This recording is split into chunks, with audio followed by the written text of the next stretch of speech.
Seguimos en la mañana informativa de la Vive. Nos vamos ahora a comunicar con el obispo de la diócesis de San Francisco, Monseñor Sergio Buenanueva. Monseñor Buenanueva, buen día.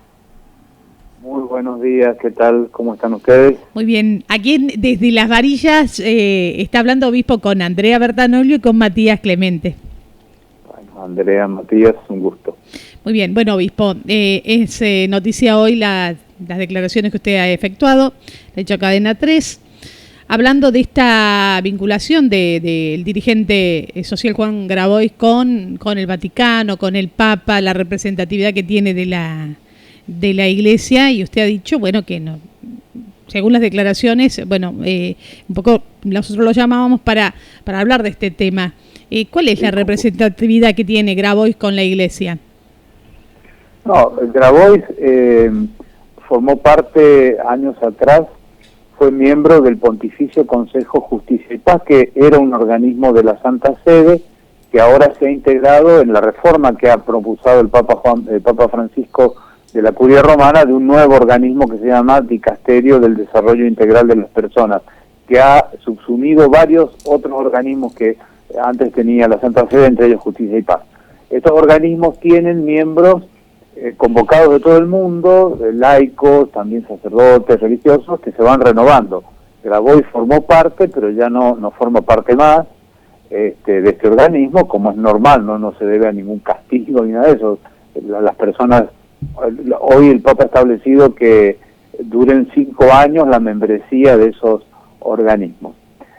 Grabois ha formado parte de Pontificio Justicia y Paz, que como su nombre lo indica, tenía como finalidad promover estos grandes valores desde la inspiración del Evangelio, la doctrina social de la Iglesia, la reflexión a la luz del Evangelio de los problemas actuales. Él está muy vinculado a los movimientos sociales, movimientos populares, de economía popular, a los que el Papa les ha dado mucho impulso, pero Grabois no representa a la Iglesia.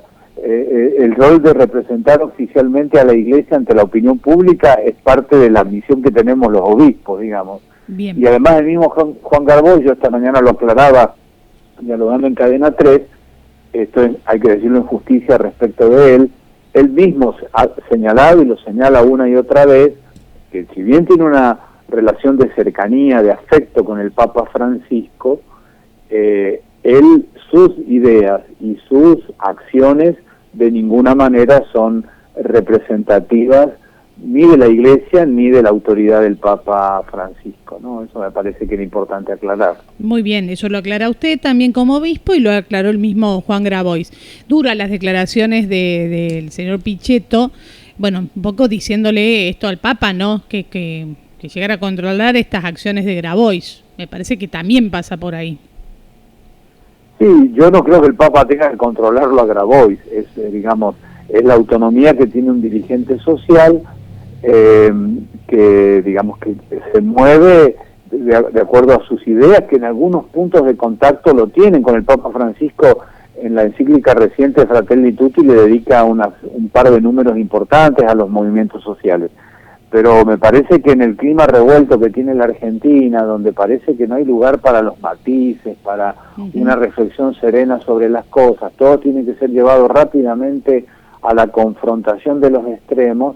También ha caído aquí la figura del Papa, la figura de la Iglesia, y bueno, claro, hay algunas fotos de Grabois abrazando al Papa, dándole un saludo, o creo que hay una foto con Emilio Pérsico de los movimientos populares o de los grupos piqueteros, y ya bueno, ahí todos se meten en la misma bolsa. Parece que el Papa está bendiciendo continuamente estas acciones. Bueno, parece que tenemos que tener un poco de análisis objetivo y más sereno de las cosas, ¿no? Parece que el Papa no lo tiene que poner en su lugar a Grabois. En todo caso, como estoy haciendo yo ahora, un obispo de la Iglesia dice, bueno, Grabois tiene su modo de actuar. Uno puede estar en desacuerdo, a mí no me convence del todo el modo agresivo como él plantea algunos temas, pero él no representa a la Iglesia, no tiene por qué hacerlo, pero bueno, ahí está, punto. Esa es la mirada que tenemos que tener, ¿no? Muy bien, y está bueno, me parece que usted, obispo, como siempre lo hace, ¿no?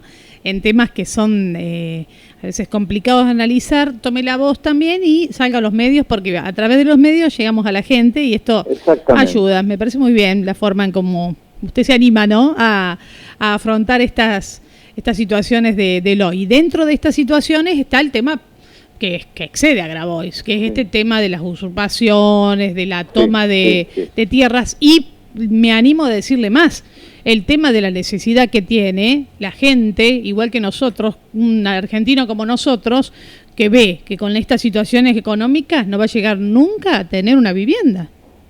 Yo decía esta mañana en Cadena 3, contaba mi propia experiencia. Yo nunca voy a olvidar cuando estaba terminando la dictadura, en el año 81, el Instituto Provincial de la Vivienda de Mendoza, mi provincia natal, nos avisó que por fin, después de años, de largos años de espera, nos asignaban una casita de barrio ahí en mi pueblo, en San Martín, en Mendoza. Una casita que empezó a pagar mi papá, que muchas veces tuvo que dejar de pagar y que terminé de pagar yo siendo cura, digamos, ayudándole a completar el pago de la casa. Hoy esa meta, que era de la meta de clase media baja, como soy yo, como tantos otros, hoy se ha vuelto prácticamente imposible en la Argentina. Por eso la necesidad de vivienda, el Papa Francisco utiliza las 3 T famosas: techo, tierra y trabajo, que es como otro modo de decir la propiedad privada, porque la propiedad privada es lo que necesitamos todos los seres humanos para vivir dignamente, para llevar adelante un proyecto de vida para sí mismo, para la familia, para los hijos, ¿no? Eso lo pudo hacer mi padre. Hoy es mucho más difícil, por no decir imposible, para la inmensa mayoría de los argentinos, ¿no?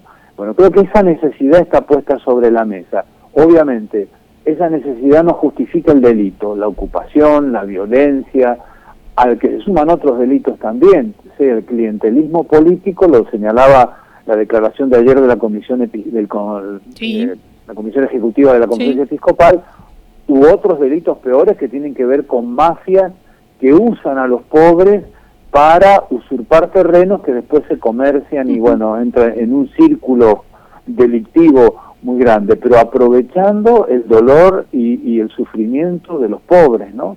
Me parece que en esto el documento de la Conferencia Episcopal señalaba el rol insustituible del Estado y la mediación de la justicia. Esa palabra estuvo muy bien elegida, porque la justicia, digamos, ante todas estas situaciones es la justicia la que tiene que intervenir. Así ocurre en una sociedad civilizada, democrática. Un ciudadano considera que sus derechos están lesionados, recurre a la justicia. La justicia interviene, pero también ofrece servicios de mediación para que allí donde se puedan evitar los conflictos que después todos lamentamos, se pueda dar esos pasos, ¿no? Bueno, tenemos por delante una tarea ingente de reconstrucción de la sociedad, mucho más después o cuando logremos salir de la pandemia, cuando esto se dé, porque la situación de Argentina hoy, sobre todo el futuro de Argentina, es bastante incierto, y en este capítulo de la situación de los sectores más vulnerables, de una clase media que cada vez se acerca más a situaciones de pobreza, bueno, tenemos que ponernos entre todos realmente a trabajar juntos, poniendo actitudes que en otro contexto tal vez puedan ser legítimas, pero ahora tenemos que trabajar más unidos hacia adelante, ¿no?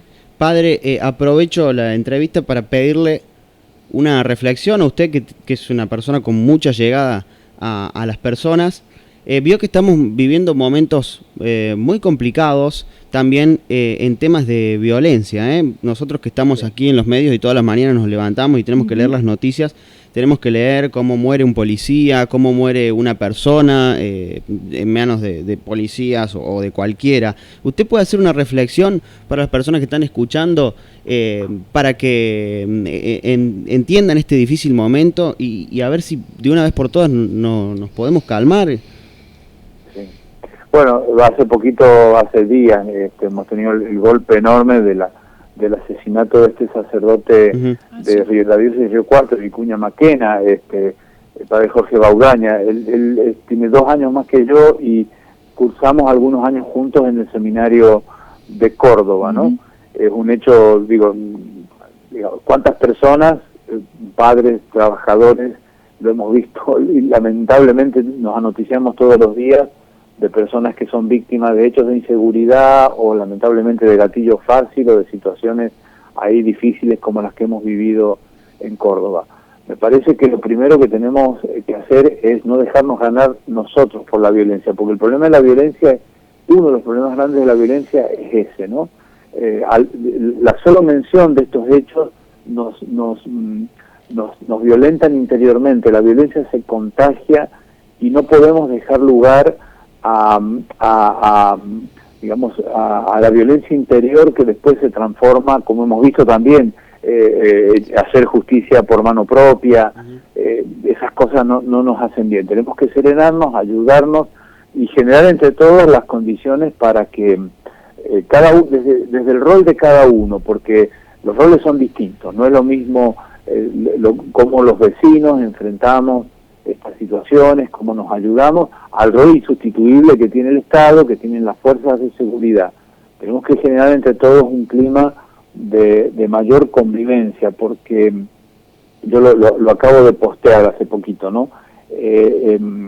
Parece que en esta Argentina de hoy todo tiene que ser llevado al extremo. No es posible establecer matices en las opiniones, ver que hay un montón de temas que pueden ser encarados de diversa manera. Fíjense, hemos hasta politizado los números de la pandemia, los números y la eficacia o no de la cuarentena, y estamos viviendo, eso es parte de esta situación que vive toda la humanidad.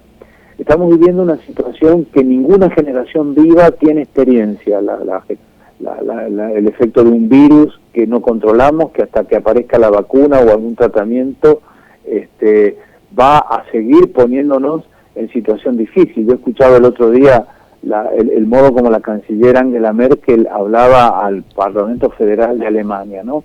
Con la mesura alemana, pero decía precisamente esto, ¿no? Tanto los que niegan el virus como quienes son víctimas nos tenemos que preparar, especialmente ya los países de Europa y los países centrales, para una hora especialmente difícil, esta nueva ola.